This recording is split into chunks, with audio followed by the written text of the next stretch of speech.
Les 3 lois de la robotique.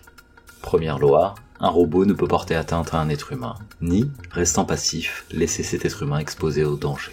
Deuxième loi, un robot doit obéir aux ordres donnés par les êtres humains, sauf si de tels ordres entrent en contradiction avec la première loi. Troisième loi, un robot doit protéger son existence dans la mesure où cette protection n'entre pas en contradiction avec la première ou la deuxième loi.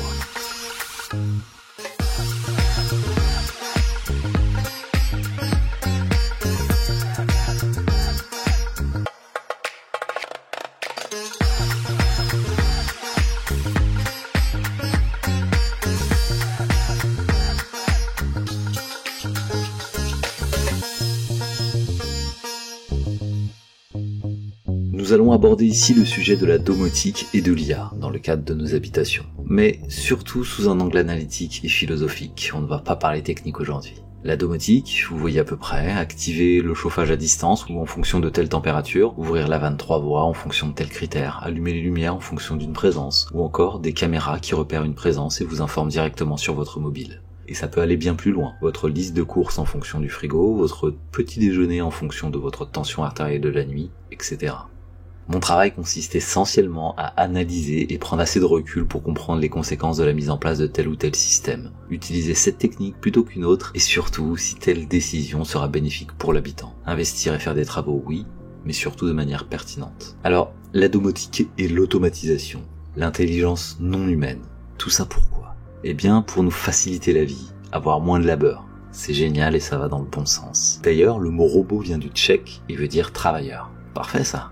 Il va travailler à ma place et moi je vais pouvoir faire autre chose. Mais est-ce bien vrai ? Est-ce vraiment pertinent ? Et y a-t-il des dangers à confier des tâches à l'automate ou à l'intelligence artificielle ? Pour tenter de répondre, on va se baser sur la règle des 3 mi. Mais on va surtout s'aider de 2 auteurs. Isaac Asimov, à qui l'on doit la loi de la robotique, et Jacques Ellul. Le premier, écrivain de science-fiction, laquelle science-fiction semble orienter nos bons technologiques et sociétales, ou alors ces écrivains sont visionnaires. Lui, j'en parlerai surtout en conclusion. Et Jacques Ellul, écrivain, penseur et français. Cocorico. Enfin, il est plus connu aux États-Unis que chez nous. Lui a pour thème la critique de la technologie et des systèmes organisationnels humains. En gros, sa thèse explique que l'on crée des techniques et des organisations pour nous faciliter la vie, pour nous servir. Mais qu'en réalité, c'est le contraire qui se produit. Nous sommes au service des systèmes et des technologies. Et il a 2 exemples célèbres pour illustrer ça. Le premier, c'est le feu rouge. Garant de notre sécurité, il nous permet de partager l'usage de la route. Mais vous êtes-vous déjà retrouvé dans cette situation en pleine nuit, personne sur la route, vous êtes vraiment seul et pourtant vous êtes à l'arrêt. Vous vous êtes totalement soumis à cet automate et vous attendez patiemment que sa minuterie vous permette le passage. Vous savez que personne ne surgira de l'autre avenue, vous avez la visibilité et pourtant vous obéissez à la lumière rouge. Bon, aujourd'hui il y a de plus en plus de feux qui ont la boucle au sol, mais vous voyez le principe.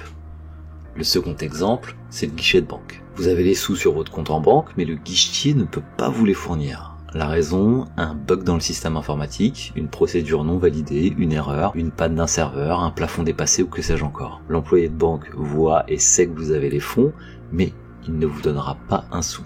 Car le système, informatique, organisationnel, sécuritaire ou réglementaire, ne le lui permet pas. En tant qu'employé, il est totalement soumis à ces systèmes. Et ça, nous l'avons tous vécu dans nos propres emplois. En raison de l'informatique, des réseaux, des bugs ou même des hackers, une tâche simple et rapide est rendue longue et complexe par nos systèmes. Allô ? Désolé monsieur le sous-traitant, nous ne pourrons pas vous payer dans les délais prévus par la loi, en raison tel bug, telle case non cochée. Ce système qui est censé nous servir se met à nous contraindre, à nous empêcher de respecter la loi. La thèse de Jacques Ellul est que trop de systèmes, informatiques ou organisationnels créés dans le but de nous soulager la vie ont un effet inverse et pervers, nous contraindre, nous soumettre et nous empêcher. Et dans le cadre de l'automatisation d'une maison, ça se traduit par des bugs. Je ne peux pas entrer chez moi, une panne électrique, je reste dans le noir et mes volets ne s'ouvrent plus, ou pire, mon système anti-intrusion ne fonctionne plus.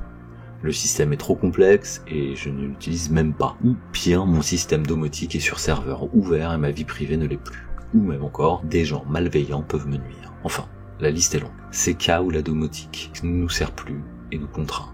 En gros, ce que nous dit Jacques de la technologie, c'est pourquoi pas. Mais elle doit nous aider et nous être dévouée et non le contraire.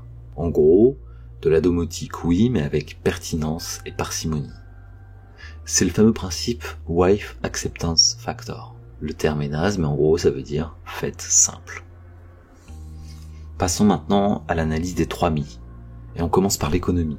Est-ce que l'investissement sera rentable? Eh bien ça dépend. Dans le cas d'une régulation de chauffage, vous économiserez sur un gros poste. Mais pour un truc qui vous allume la lumière, bah là non, vous serez déficitaire. Au mieux, vous gagnerez en confort, et encore. Après, ça va dépendre sur quel type de système vous partez. Si vous le faites vous-même et que vous passez des serveurs, ce bricolage peut être amusant et peu coûteux. En revanche, acheter un truc tout fait, ou alors si vous passez par un installateur, et qu'en plus il y a des frais de maintenance, là c'est zéro. Mais bon, encore une fois, ça dépend. Niveau autonomie, là on a de l'électronique et on dépend de la Chine, les composants sont fragiles et tombent en panne, pas fou. Après on peut construire ces systèmes en toute autonomie, ça c'est super amusant, et puis vous saurez réparer, et surtout vous ferez selon vos besoins. Pour la bionomie ou l'écologie, là ce n'est pas fameux non plus, hormis pour la régulation du chauffage. La domotique c'est plutôt de l'agrément, alors que le coût écologique c'est des métaux rares, du plastique, du gadget, de la consommation, ça passe souvent par le Wi-Fi, ça consomme énormément d'électricité. Donc là, c'est plutôt une mauvaise note. Pour la règle des 3 mi, c'est un peu comme pour Jacques Ellul, la domotique oui, mais avec parcimonie et surtout ciblé là où c'est pertinent. Là, je dirais clairement le chauffage. Vous êtes encore là et vous aimez mes analyses, alors vous pouvez m'aider en laissant un commentaire, en partageant, en mettant un pouce. Ça aide vraiment. Pour la conclusion, je vais faire appel à Isaac Asimov, écrivain de science-fiction américain. Pour lui, l'IA, la robotique et tous ces systèmes automates ne sont pas le problème. C'est toujours l'humain, ses vices, ses déviances et son incohérence. Pour Asimov, il était impossible que le problème vienne du robot. Et il l'a largement décrit dans ses ouvrages. À chaque fois qu'un problème était intrigué dans ses romans, après enquête de la célèbre psychoroboticienne, le problème se révélait provenir de l'humain, jamais de la machine. Et pour cause. La règle de la robotique. Elle a cette perfection qui empêche que l'IA ou le robot ne puisse faire autre chose qu'agir pour le bien de l'humanité. Êtes-vous rassuré? Non. Normal, car dans notre monde, les 3 règles de la robotique n'existent pas ailleurs que dans les romans. Ne soyons pas dupes. L'IA en cours de développement sera partout. Nos sociétés vont radicalement changer et la domotique de nos maisons sera indubitablement envahie par l'IA. Et quelle section des gouvernements travaille le plus sur l'IA? La défense, ou devrais-je dire l'offensive. On développe l'IA dans un but de conquête économique ou de conflit armé. Alors non, ces gens n'ont aucun intérêt à ce que l'IA soit dotée d'une règle telle que les lois de la robotique. Et cela devrait nous faire trembler.